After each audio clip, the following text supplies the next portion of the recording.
अब हम लोगों ने ना वेव पढ़ लिया बहुत डिटेल में कि वेव क्या होता है। जब भी कोई एनर्जी किसी मीडियम से जाती है तो मीडियम के पार्टिकल को डिस्टर्ब कर देती है, तो डिस्टर्बेंस को हमने पढ़ा कि वो वेव होती है। बट ये वेव्स ना दो टाइप की होती है। किसी भी मीडियम से दो तरह की वेव्स जाती हैं, जा सकती हैं, या फिर they are two types of waves.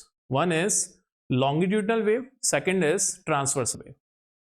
So longitudinal transverse wave में फर्क ये होता है कि ट्रांसवर्स वेव में मीडियम के जो पार्टिकल होते हैं वो वेव की डायरेक्शन के परपेंडिकुलर वाइब्रेट करते हैं।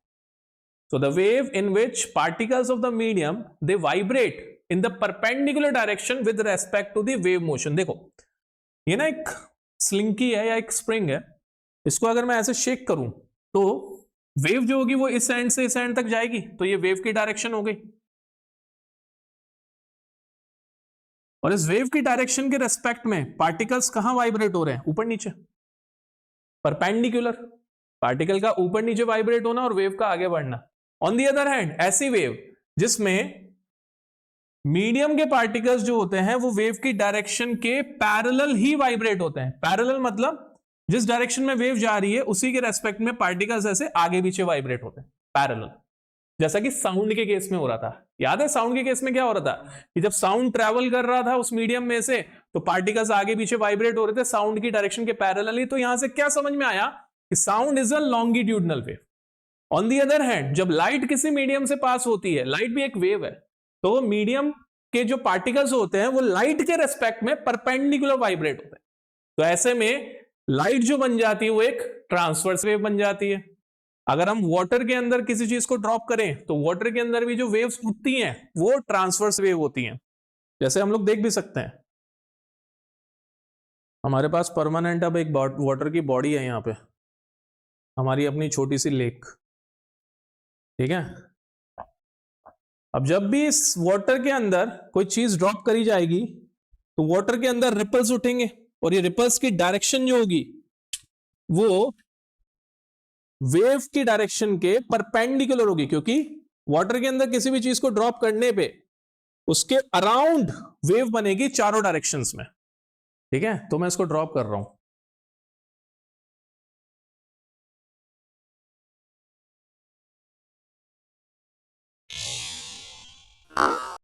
वेव कैसे गई है? इस डायरेक्शन में।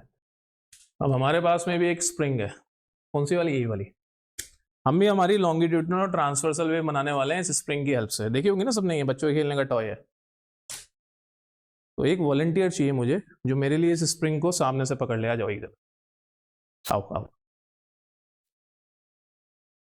आपको ना इस हाइट पे पकड़ना पड़ेगा तो दैट सबको विजिबल हो। पीछे जाते जाना है, जाते जाना है, जाते जाना है, जाते जाना है, जाते जाना है, ठीक है।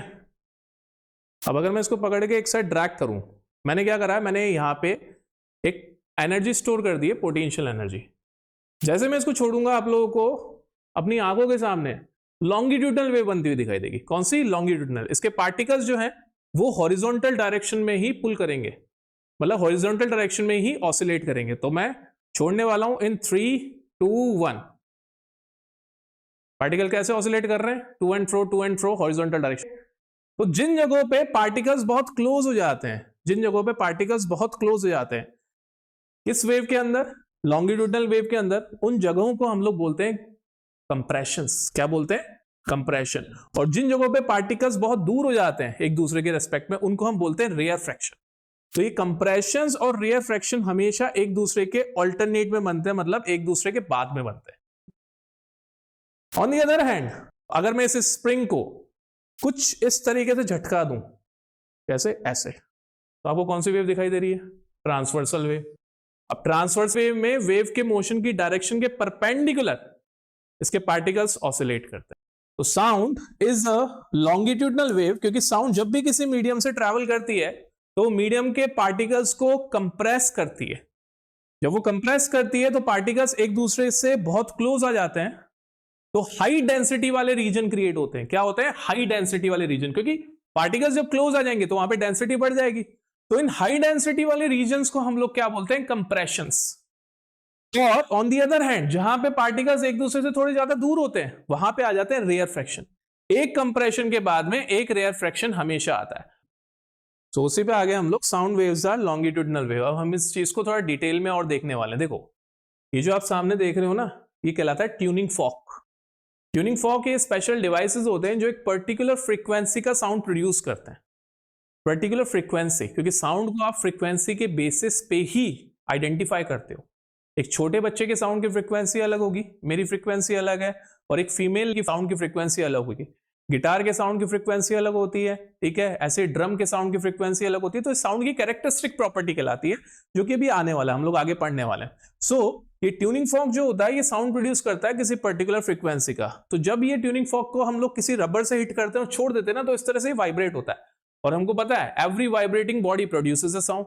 तो जब ये साउंड इस मीडियम से जाता है तो ये continuously compression rarefaction compression rarefaction बनाता है। ये कंप्रेशन रेयर फ्रैक्शन जो बन रहे हैं, ये इस बात का एविडेंस है कि साउंड कैसी वेव है, एक लॉन्गिट्यूडिनल वेव है। और ये कंप्रेशन और रेयर फ्रैक्शन हमेशा एक दूसरे के बाद में ही बनते हैं, मतलब वन आफ्टर अनदर।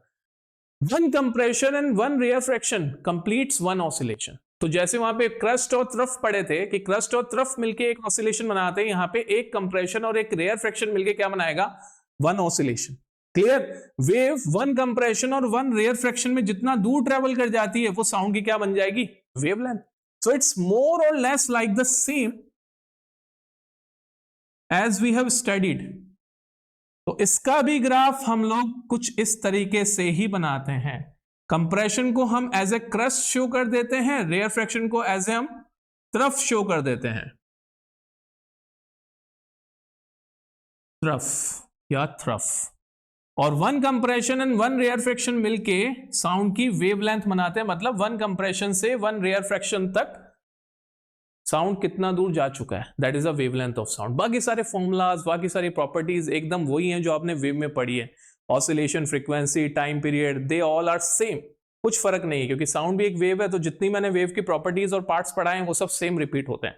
आसान सी बात है, ठीक है। अब आपको कंप्रेशन और रेयर फ्रैक्शन को अगर डायरेक्टली डिफाइन करना पड़े, तो compressions are those regions where the density of the particles of the medium is high. तो यहाँ पे आप देख रहे हो पार्टिकल्स बहुत क्लोज हैं कंप्रेशन वाली जगह पे। इस पे इतना क्लियर नहीं दिखेगा, मैंने नेक्स्ट पेज पे और बना रखा है।